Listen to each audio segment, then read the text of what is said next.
channel and watch our videos. الحمد لله وكفى وسلام على عباده الذين اصطفى أما بعد فأعوذ بالله من الشيطان الرجيم بسم الله الرحمن الرحيم سبحان الذي أسرى بعبده ليلا من المسجد الحرام إلى المسجد الأقصى آمنت بالله صدق الله مولانا العظيم وصدق رسوله النبي الكريم ونحن على ذلك من الشاهدين والشاكرين والحمد لله رب العالمين. معزز سامعین کرام، جو آیت کریمہ میں نے آپ کے سامنے تلاوت کی ہے، اس کا ترجمہ یہ ہے کہ پاک ہے وہ ذات جس نے اپنے بندے یعنی محمد صلی اللہ علیہ وسلم کو راتوں رات مکہ مکرمہ سے بیت المقدس لے کر گئی. اور پھر بیت المقدس وہ کون سی جگہ ہے؟ اللہ فرماتے ہیں کہ یہ وہ جگہ ہے جہاں پہ ہم نے برکتیں رکھی ہیں، اور پھر اس کے آگے لے کر گئے جسے معراج کہا جاتا ہے، اور ہم نے انہیں بہت سی نشانیاں دکھلائیں، اور ہم جاننے والے ہیں، سننے والے ہیں، دیکھنے والے ہیں، اور ہمیں سب کچھ خبر ہے. ایک تو یہ جگہ اس اعتبار سے مقدس ہے کہ میرے نبی محترم صلی اللہ علیہ وسلم براق کے ذریعے سے بیت اللہ سے بیت المقدس تشریف لائے، اور یہاں پر آپ نے امامت کرائی تمام انبیاء علیہ السلام کی.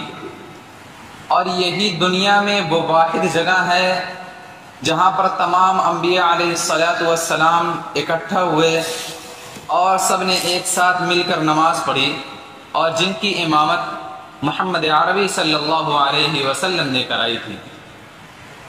اور آپ صلی اللہ علیہ وسلم سے یہ پوچھا، آپ صلی اللہ علیہ وسلم نے یہ فرمایا کہ ثواب کی نیت سے اور یہ سمجھ کر کہ ایک بہترین جگہ ہے، صرف آپ 3 جگہ کا سفر کر سکتے ہیں.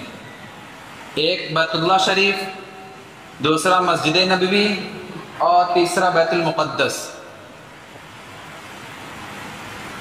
ویسے تو آپ دنیا میں کہیں اچھی جگہ گھومنے کے لیے کہیں کا بھی سفر کر سکتے ہیں، لیکن شرعی اعتبار سے صرف یہی 3 جگہ کا سفر کر سکتے ہیں. اور یہی نہیں، حضرت انس رضی اللہ تعالی عنہ کی روایت ہے کہ اللہ کے حبیب صلی اللہ علیہ وسلم سے یہ پوچھا گیا کہ دنیا میں سب سے پہلا گھر کون سا بنایا گیا؟ آپ نے فرمایا بیت اللہ. پھر پوچھا گیا دوسرا گھر کون سا ہے؟ آپ نے فرمایا مسجد اقصی. بیت اللہ جس کا تذکرہ اللہ تبارک و تعالی نے قرآن مجید کے 4 پارے میں کیا ہے، ان اول بیت وضع للناس للذی ببکہ، کہ سب سے پہلا گھر جو بنایا گیا ہے وہ مکہ کے اندر ہے. اور دوسرا بیت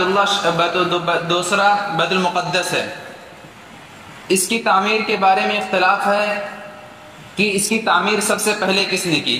بعض حضرات نے یہ لکھا ہے کہ حضرت ابراہیم علیہ السلام نے جب بیت اللہ کی تعمیر کی تو اس سے فراغت کے بعد مسجد اقصی کی تعمیر کی.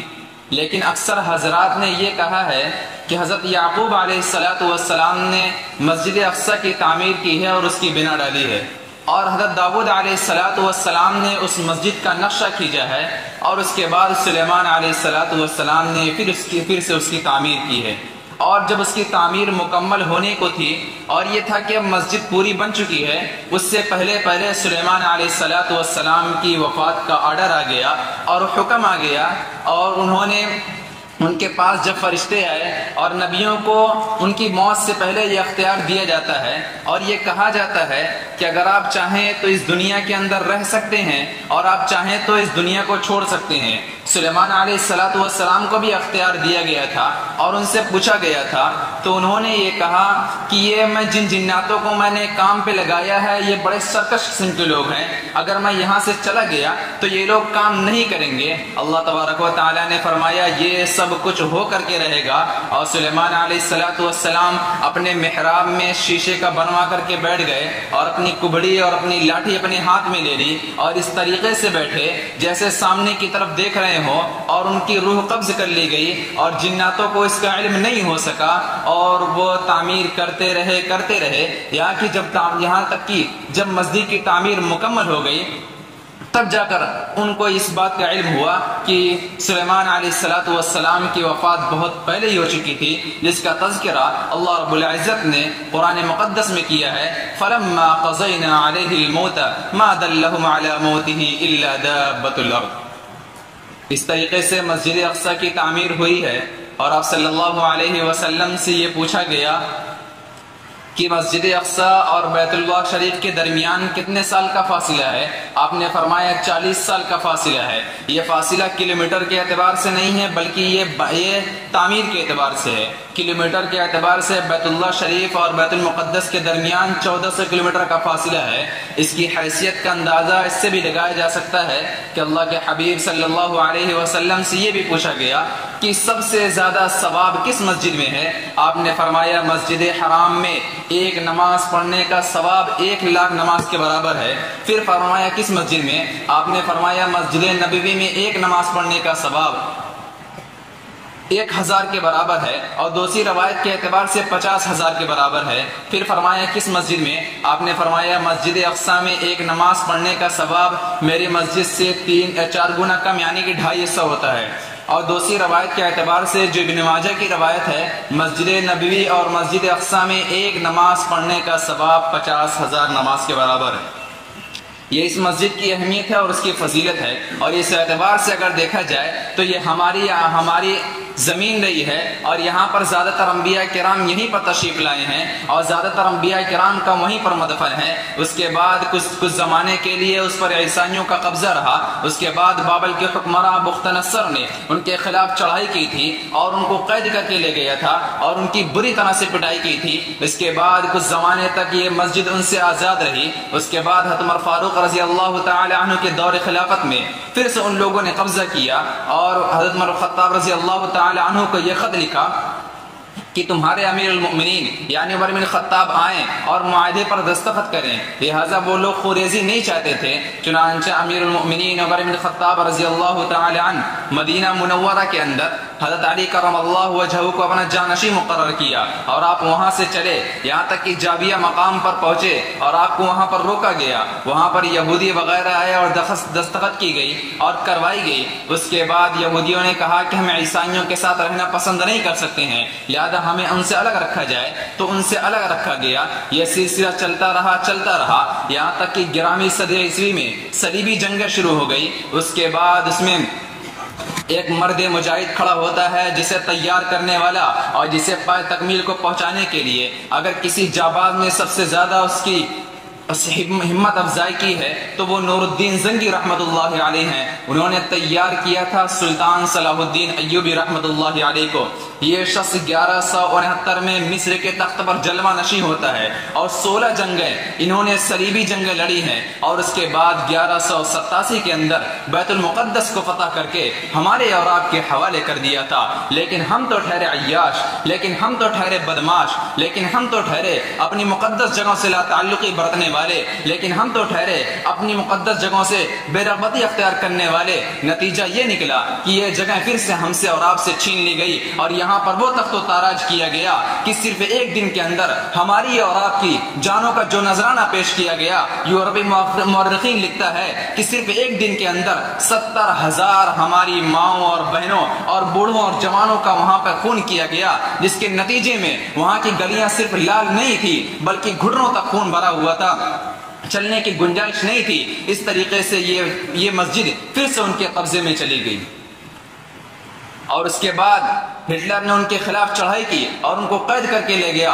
اور ان کی بری طرح سے پٹائی کی، یہاں تک کہ ان کو کہیں پناہ نہیں مل رہی تھی، نہ انگلینڈ نہ جرمن نہ فرانس کوئی ان کو پناہ دینے کے لیے تیار نہیں تھا۔ اس کے بعد یہ لوٹ کر پھر سے ویسی جگہ آئے اور بیت المقدس میں انہوں نے جگہ مانگی۔ اس وقت کچھ ایسے لوگوں نے، یا یہ کہہ لیجئے کہ عربوں نے اپنی عیاشیوں کی وجہ سے یا انہیں اپنے ٹرے میں سجا کر اور تخت میں سجا کر مسجد اقصی کو ان کمینوں کے حوالے کر دیا، اور تب سے یہ لوگ وہاں پر مسلسل چڑھائی کر رہے ہیں، جس کا نتیجہ آج ہمیں اور آپ کو دکھ رہا ہے۔